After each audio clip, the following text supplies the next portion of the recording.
So ito na mga kababayan, nako, President Bongbong Marcos mga kapatid hindi na po nakapagtimpi at inamin na po mga kababayan ang katotohanan. Yan po ay nangyari kanina mga kapatid, itong pag-amin ni PBBM ay nangyari po kanina lang mga kapatid sa kanyang press conference na kung saan mga kapatid tahasang sinabi ng Pangulo noong tanungin siya patungkol dito sa kanyang reaksyon sa mga sinabi ni Imee Marcos. Tahasan pong inamin ng Pangulo na ang nakikita natin ngayon sa TV na si Imee Marcos ay hindi po ito ang kanyang kapatid. At yan po ang ating aalamin mga kababayan, kung ano nga ba ang ibig sabihin ng Pangulo noong sinabi niya yung statement na yan. Pero bago tayo magpatuloy mga kapatid, huwag niyo po sanang kalimutan na i-like ang ating video ngayon para i-share pa po ni YouTube sa iba pang hindi pa nakakapanood at mag-subscribe na rin kayo mga kababayan kung hindi pa kayo nakapag-subscribe. So panoorin muna natin ang balitang ito mga kapatid at bigyan po natin ng ating personal na opinion at reaksyon.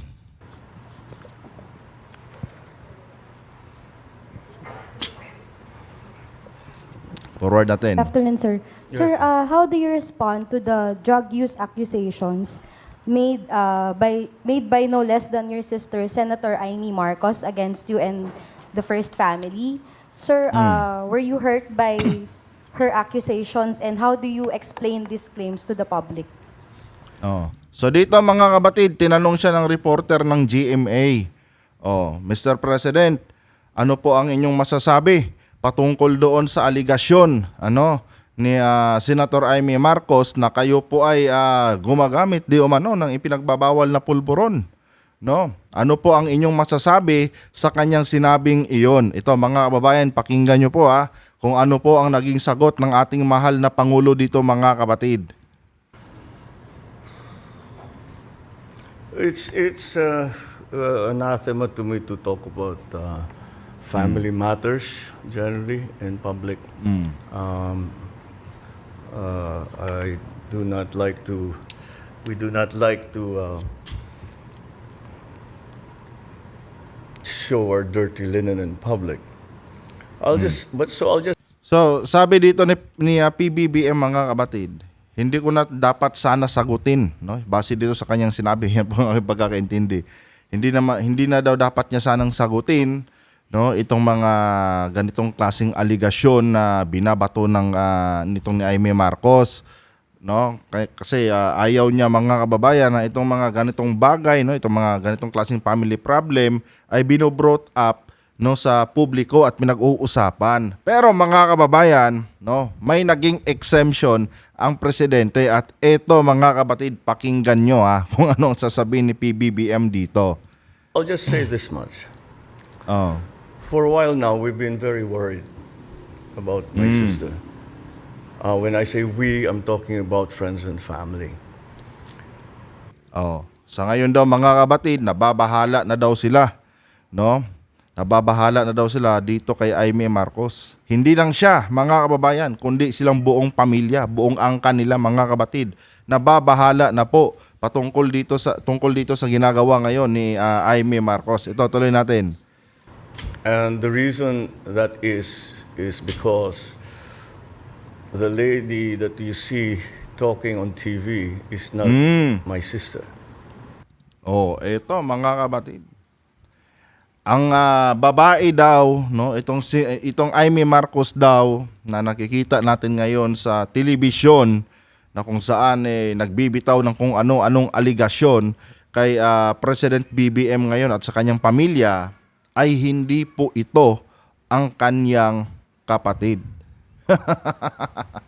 Nako mga kababayan, ano nga ba ang ibig sabihin ng presidente dyan mga kapatid? Ito, pakinggan muna natin uli. And the reason that is because the lady that you see talking on TV is not my sister. And that view is shared by our cousins, our friends. Hindi siya yan. Hindi siya yan.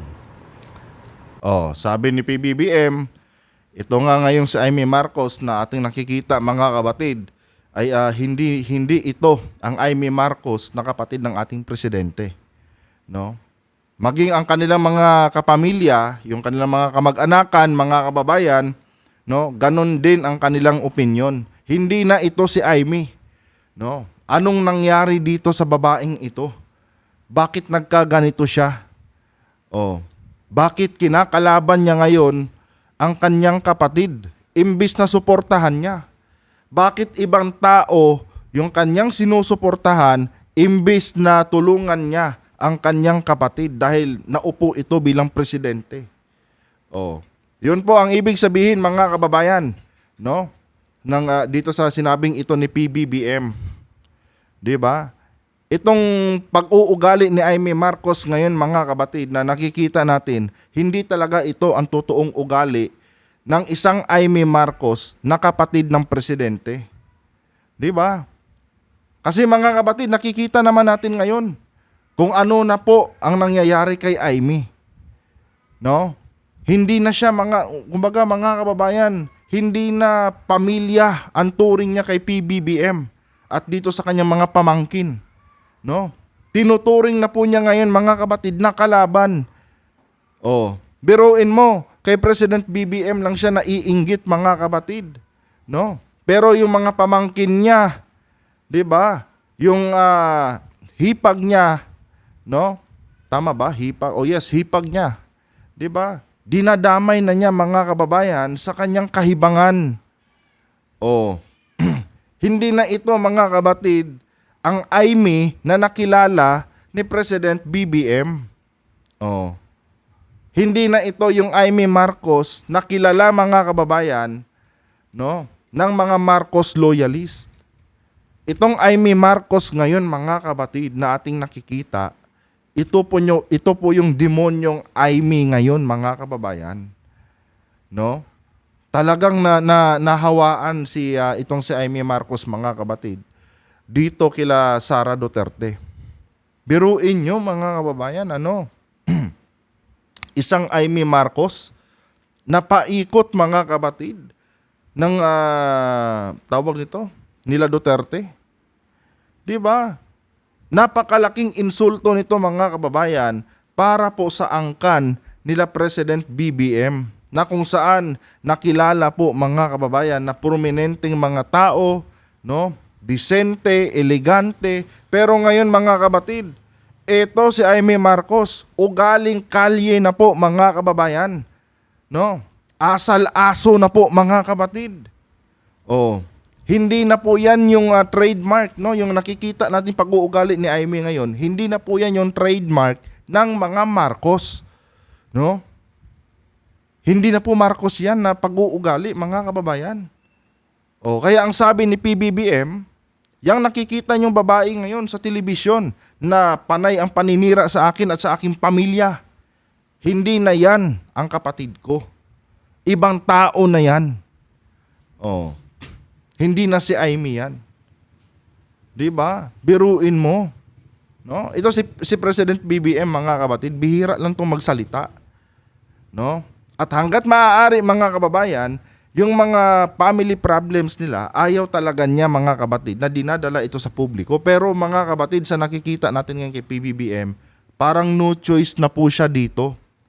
At kailangan na po talaga niyang magsalita mga kababayan dahil administrasyon na po, no? Hindi lang yung relasyon nila bilang magkapatid mga kababayan ang apektado, maging ang administrasyon ni President BBM apektado na rin mga kapatid dito sa ginagawang ito ni Aimee Marcos.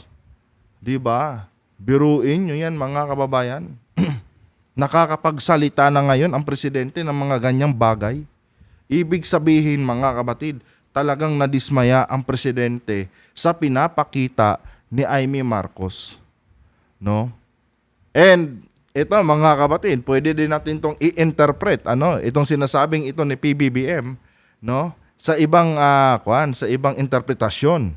Kasi nga mga kababayan, no? Laganap na po ang mga videos ngayon mga kapatid patungkol dito sa mga allegedly totoong ama ni Aimee na si Lacson. 'Di ba? Yung dating mayor ng Maynila. And meron ding mga no? Kung titignan natin mabuti mga kababayan, parang kung titignan natin yung mga detalye na meron ngayon sa internet, mga kapatid, parang totoo din po kasi yung mga sinasabi nila na ang tatay ni Aimee ay hindi si Marcos Sr., kundi itong si Lacson. Kasi nga, mga kababayan, kung pagdugtungin mo yung kanilang larawan, mga kapatid, itong ni Lacson na dating kasintahan ng dating First Lady at itong muka ni Aimee, no, ay talagang magkahawig. Maging yung anak ni Aimee, mga kababayan, no, na may ewan ko kung anong klaseng pagkatao meron, kasi para sa akin, mga kapatid, medyo may pagkasinto-sinto eh. No, kung titignan mo rin yung mukha ng anak niya, parang hawig talaga, mga kapatid. No, dito kay Lacson, yung mata pa lang, mga kababayan, Lacson na eh. 'Di ba? Kaya ngayon, no, itong binitawang statement ni PBBM, no, medyo nakakalito to. Kung ano nga ba talaga yung kanyang ibig sabihin dito, kasi pwede nga nating i-interpret, mga kapatid, no, na itong si Aimee ay hindi nila tunay na kapatid. At pwede din nating i-interpret, mga kababayan, itong sinabing ito ni PBBM na kung saan hindi na nila kilala itong kanyang kapatid ngayon, no, dahil nag-iba na ang ugali, parang ganun, mga kababayan. Kumbaga, dalawa ang pwedeng interpretation dito. And yung dalawang interpretasyon na yan, mga kapatid, masasabi nating malapit sa katotohanan lahat. 'Di ba? Malapit sa katotohanan lahat. Kasi kung titignan natin tong medyo matatawag natin na fictional, no, na interpretasyon sa sinasabing ito ni PBBM, na kung saan yun na nga anak siya ni Lacson at hindi siya anak ni Marcos Sr., may mga no, kumbaga parang may mga ebidensya na or mga pruweba, mga kababayan, na nakikita tayo. 'Di ba? Kaya sana, no, later on sa mga susunod na interview ni President BBM, linawin niya ito kung ano nga ba, alin nga ba sa dalawa, no, ang ibig sabihin niya nung sinabi niya, no, itong mga linya na ito, na kung saan itong babae nga ngayon na nakikita natin sa internet ay hindi na ito ang kanyang kapatid or hindi ito ang kanyang kapatid. 'Di ba? Dapat linawin niya ni PBBM, mga kababayan, sa mga susunod niya na press conference. Tuloy. So that's why we worry. So we are very worried about her. I hope she feels better soon. Sir, quick follow-up lang po. Nagkausap na po ba kayo, sir? Or do you intend to talk to your sister? We don't really, we no longer travel in the same circles, political or otherwise. So no. So, sa madaling sabi, mga kababayan, no, meron ng barrier ngayon sa pagitan ni Aimee at dito sa pamilya Marcos, no. Hindi na daw nakakausap nila PBBM itong si Aimee, no. Talagang sa lahat ng aspeto ngayon, mga kapatid, ay magkakaiba na po sila, maging sa politika man yan or sa pamilya. Magkakaiba na po sila ng ngayon, pananaw, mga kababayan. So medyo malalim na, mga kapatid, no. Lumalalim na po itong matatawag nating hidwaan, no, ni President BBM and family dito kay Aimee Marcos. Biruin mo, buong angkan yun nagkomento na, no. Hindi ka na nila kilala.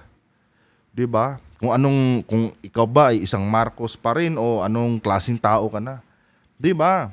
Pero alam nyo, mga kababayan, naniniwala ako na baka nga itong si Aimee ay hindi talaga totoong Marcos. Tandaan nyo, mga kapatid, blood is thicker than water.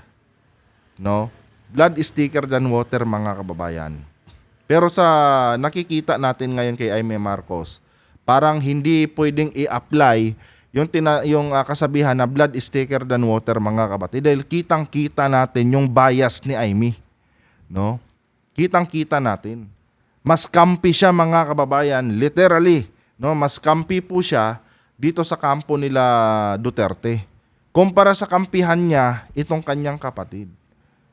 Kasi, mga kababayan, umabot na po sa sukdulan itong si Aimee to the point na gumagawa na siya ng mga kung ano-anong fake news, mga kapatid, para lang ma-please niya itong sila Sara Duterte. Kumbaga, mga kapatid, parang ginayuma itong si Aimee. no? Na kung saan talagang brainwash na po siya ng mga Duterte, mga kababayan. Tsaka, kung titignan natin, wala namang magandang benepisyo, no, para kay Aimee Marcos itong kanyang pagiging loyal sa mga Duterte. Oh, kita nyo, by 2028, hindi man lang siya kinonsidera na maging running mate ni Sara. Pero magtataka ka bakit kung bakit itong si Aimee Marcos patuloy pa rin siya sa mga gawain na kung saan nagbe-benefits itong sila Sara Duterte, no? Tulad nitong last na pahayag niya, grabe na to mga kababayan, no? Sobra-sobra na po yung kanyang allegation. Alam niya kung ano ang katotohanan sa kalusugan ng kanyang kapatid. Pero mga kababayan, nagawa pa rin ni Aimee gumawa ng peking impormasyon, no? Para lang i-drag down ang administrasyon ng kanyang kapatid, no? And alam naman natin na nung time na yan na ginawa ni Aimee yan, mga kapatid, talagang nagbenepisyo dyan itong kampo nila Duterte. Oh. Ewan ko ba mga kababayan? Pero ganun pa man mga kapatid, ano? Ang gusto ko lang gusto ko lang linawin dito ni PBBM kung ano nga ba talaga ang kanyang tinutukoy dito noong sabihin niya, no, na hindi ito ang kanyang kapatid. Kasi para sa akin mga kababayan, ano, nananaig sa isip ko yung kumakalat ngayon na chismis na hindi nga siya tunay na Marcos, no. Pero ganun pa man, pwede pa rin sabihin magkapatid sila sa ina nga lang. 'Di ba? Magkapatid sila sa ina. It's either totoo yung chismis o hindi, mga kapatid, no? Kahit saan sa dalawa na 'yan, no? Hindi pa rin maaalis na kapatid pa rin ni PBBM itong si Aimee Marcos. 'Di ba? Kasi iisa lang yung kanilang ina, mga kababayan. So, ang gusto ko lang linawin sana ni PBBM dito is kung ano ba ang totoo. Half sister mo ba siya o talagang kapatid mo talaga siya, no, sa both side, sa nanay at sa tatay. 'Di ba? Hopefully, linawin 'yan sa atin ng ating presidente, mga kababayan. Anyway, guys, hanggang dito na lang po ang bidyong ito, ano. Kayo mga kapatid, no, i-comment niyo diyan sa baba kung ano ang inyong opinion patungkol dito sa sinabing ito ni President BBM. 'Di ba? I-share niyo po, mga kababayan, at huwag niyo pong kalimutan na i-like itong ating video para i-share pa po ni YouTube sa iba pang hindi pa nakakapanood. Hanggang dito na lang. Adios.